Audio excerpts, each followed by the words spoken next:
आदाब, मैं हूं मुमताज आलम रिजवी और मैं इस वक्त बात करूंगा ईरान की। जी हां, तेहरान से खबर आई है और खबर इजराइल और अमेरिका की नींद हराम करने वाली है। जी हां, वो अमेरिका और इजराइल जो ये चाह रहे थे या ये समझ रहे थे कि ईरान को तबाह कर देंगे, बर्बाद कर देंगे, लेकिन 40 दिन तक भयंकर जंग के बावजूद ईरान अब भी उसी तरह से मजबूत है और हथियारों से लैस है। देखिए, सबसे पहले जो रिपोर्ट है वो मैं पेश कर देता हूं और उसके बाद बताऊंगा आगे की बात। अमेरिका और इजराइल के साथ 2 हफ्ते की जंग बंदी के दौरान ईरान जंग के अगले मरहले के लिए बड़े पैमाने पर तैयारी कर रहा है, यह आप समझ लीजिए, तैयारी कर रहा है। और उसके साथ चीन और रूस, नॉर्थ कोरिया और दूसरे ममालिक भरपूर तरीके से मदद भी कर रहे हैं, ताउन कर रहे हैं। इन 2 हफ्तों के दौरान ईरानी फौज एक बार फिर अपनी ताकत को मजबूत कर रही है। न्यूयॉर्क टाइम की एक रिपोर्ट में अमेरिकी फौज और इंटेलिजेंस हुक्काम के अंदाजों का हवाला दिया गया, जिसमें कहा गया है कि ईरान के पास अब भी तकरीबन 40% ड्रोन और 60% से ज्यादा मिसाइल लॉन्चर्स हैं।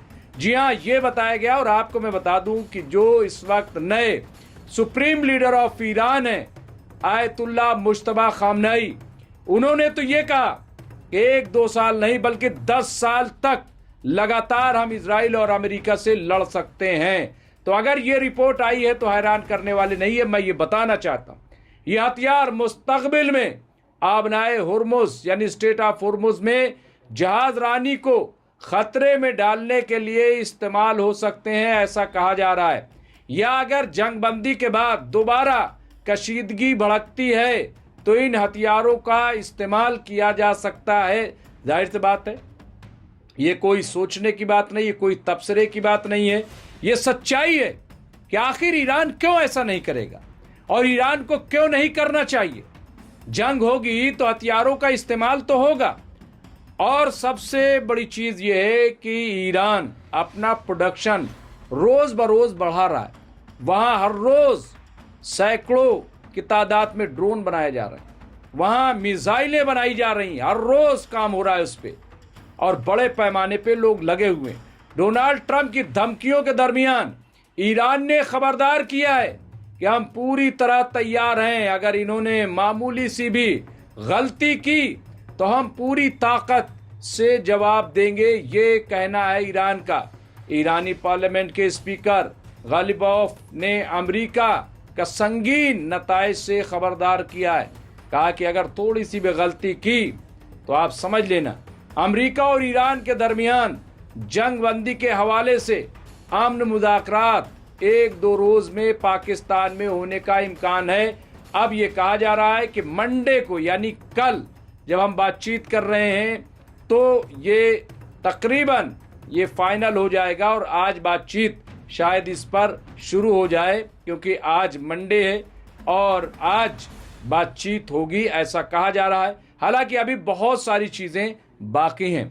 अगरचे अभी तक कोई बाज़ाब्ता ऐलान नहीं किया गया है, लेकिन ईरान के 60% से ज़्यादा मिसाइल लॉन्चर महफूज हैं, ऐसा बताया जा रहा है और ये सच्ची रिपोर्ट है। अमेरिकी फौजी और इंटेलिजेंस हुक्काम का अंदाजा है कि तकरीबन 40 दिन की जंग के बाद भी ईरान के पास अब भी तकरीबन 40% हथियार मौजूद हैं और ये ड्रोन एक ताकतवर, यहाँ पे देखिए, डिटरेंट साबित हो रहे हैं।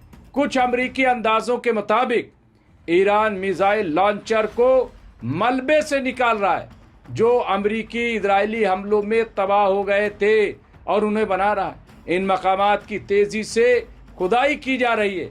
जब ये काम मुकम्मल हो जाएगा तो ईरान के मिसाइल लॉन्चर का जखीरा तकरीबन 70% तक पहुंच जाएगा। 80% हो जाए तो कोई हैरानी की बात नहीं है। इसका मतलब यह है कि जंग से पहले ईरान के पास मौजूद 70% मिसाइल लॉन्चर अब भी होंगे। ईरान के पास मिसाइल की नुमाया सलाहियत भी बरकरार है। जंगबंदी के दौरान उसने गारों और बंकरों में छिपे हुए तकरीबन 100 सिस्टम्स को बरामद किया है। यहाँ पे आप देखिए, इससे इसके ऑपरेशनल लॉन्चरों की तादाद जंग से पहले की सतह के तकरीबन 60% तक बढ़ गई है। साबिक रूसी सदर और मुल्की सलामती काउंसिल के नायब चेयरमैन दमतरी, यहाँ पे देखे मेदोवेदेव ने गुज़िश्ता हफ्ते सोशल मीडिया पर लिखा, ये वादे नहीं है कि वॉशिंगटन और तेहरान के दरमियान जंगबंदी कैसे आगे बढ़ेगी, लेकिन एक बात तय है, ईरान ने अपने जौहरी हथियारों यानी परमाणु हथियारों का तजर्बा किया है। ये अब क्लियर कर दिया और ये बहुत बड़ी बात है।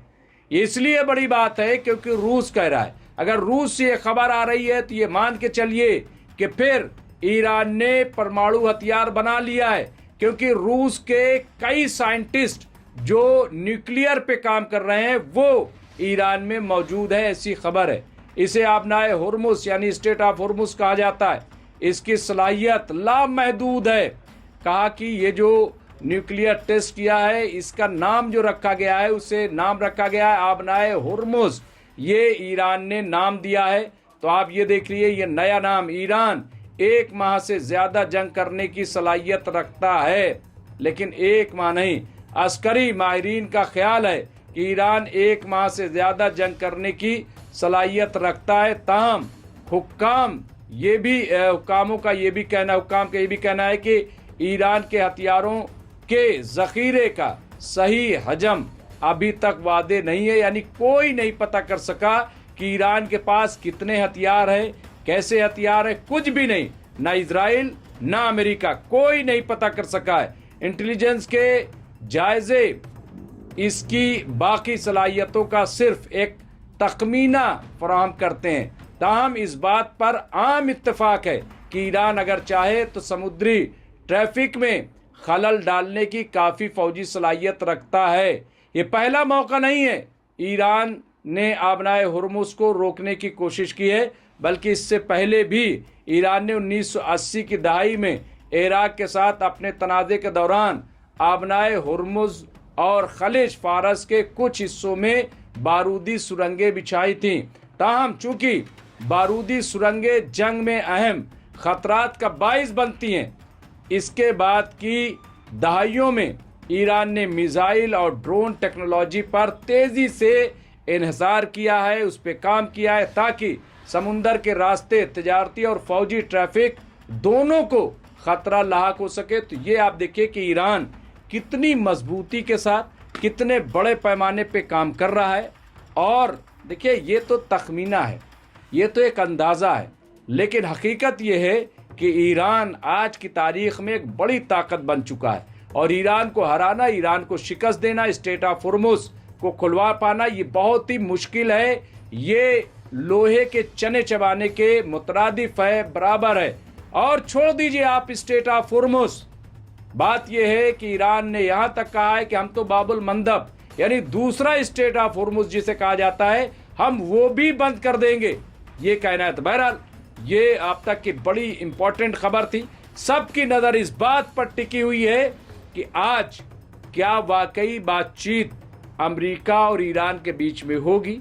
डोनाल्ड ट्रंप क्या आएंगे, बात करेंगे, क्या होगा अभी कुछ भी क्लियर नहीं, लेकिन जो भी होगा हम आपको अपडेट करते रहेंगे। देखते रहे एमएमसी न्यूज़ इंडिया। बहुत बहुत शुक्रिया।